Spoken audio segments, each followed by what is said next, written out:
Okay, guys, good morning, good afternoon, good evening, whatever time it is in your time zone. Welcome to the first ever episode of BurnsEyeView. This is a podcast segment that I've created. I'm kind of new to the whole podcast thing, so excuse this one for being audio. I haven't really quite figured out how to make it into a video project just yet, but it'll be coming in the future, so everybody just stay posted.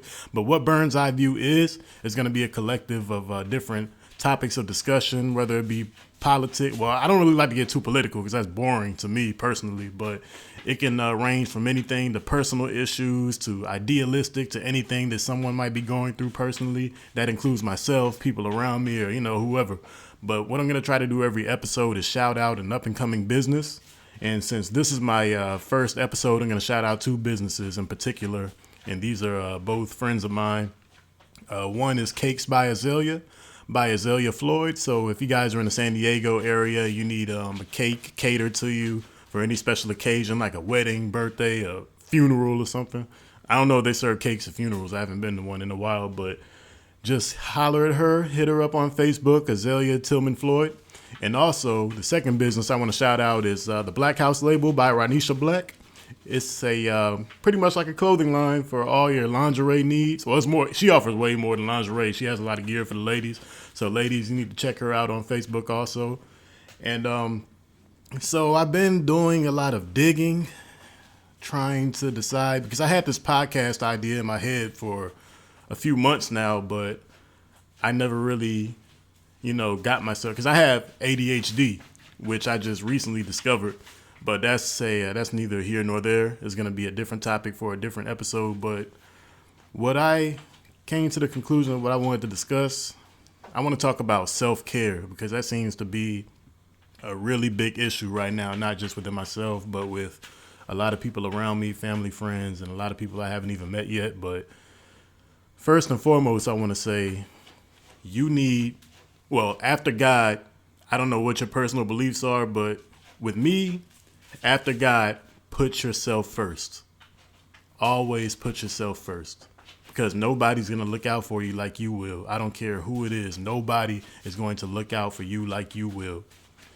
And, back in the day when our parents used to tell us things like, you can't love anybody until you learn how to love yourself.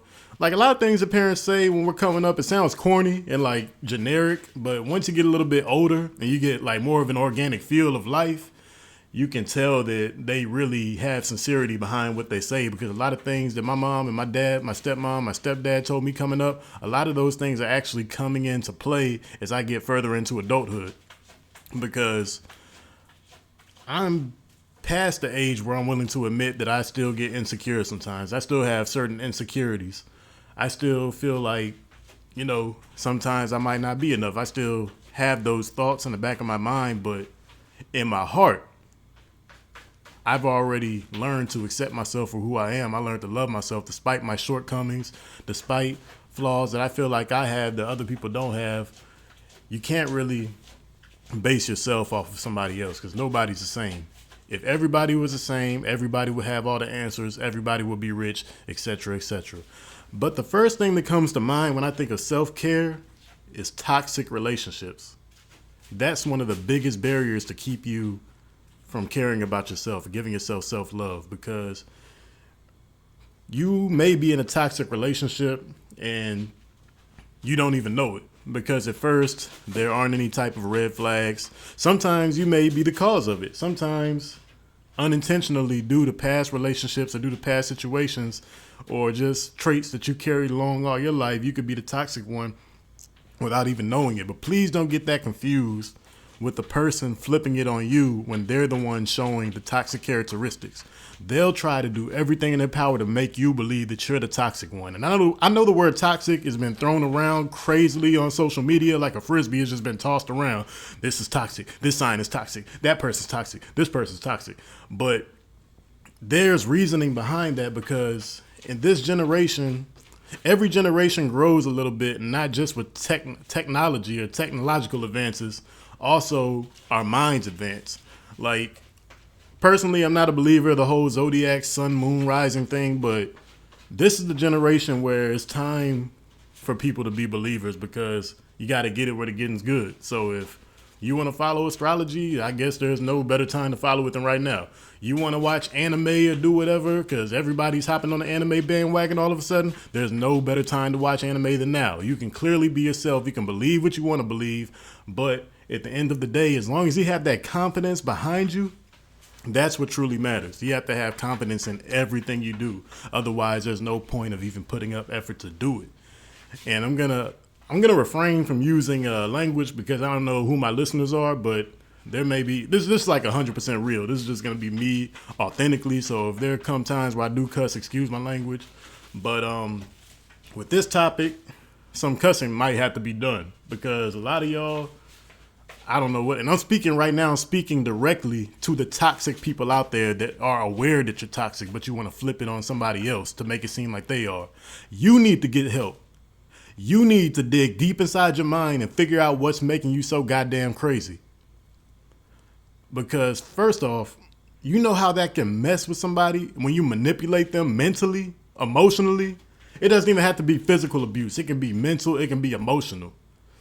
Like you people that are in relationships or you're married and there's something bothering your significant other and you're the cause of it and you want to make them seem like it's their fault. And then when they confront you about it and they try to talk to you about it and they get a little loud, they get a little, beyond themselves or out of character, you want to just laugh in their face like the shit's funny. You are the fucking problem. I'm sorry, excuse my language, but you are the freaking problem. I'm just sick of I've seen this personally. I've seen friends go through it. I've been through it before. It's just, you got to watch who you put in your circle. And that includes who you date, your girlfriend, your boyfriend, your husband, your wife. You have to watch who you keep in your life. It's like doing a background check. Do a thorough background check before you decide you want this person to potentially be a permanent part of your life because it can mess you up in the long run. Okay, let me put it like this. So you're me, right?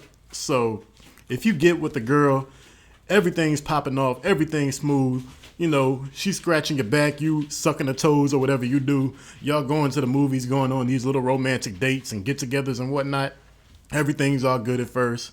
Then you get some red flags, and then you realize she might not be the person who I thought she was because she seems to be carrying some type of negative energy. And I don't mean that corny, oh, I feel your energy, I feel the presence. No, that's stupid.